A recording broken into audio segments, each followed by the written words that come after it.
Hi guys! Welcome back to my channel. So we have another set of fake cards. We have here very close to the real cards kasi ito naka-foil pack siya. So isa binuksan ko na.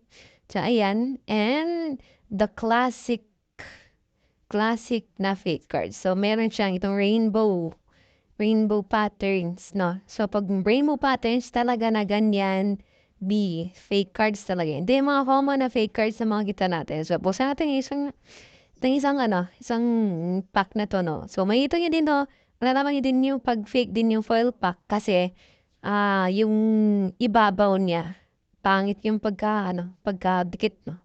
So yan, another rainbow, yan 'no, puto lang talaga grabeng hits yan 'no.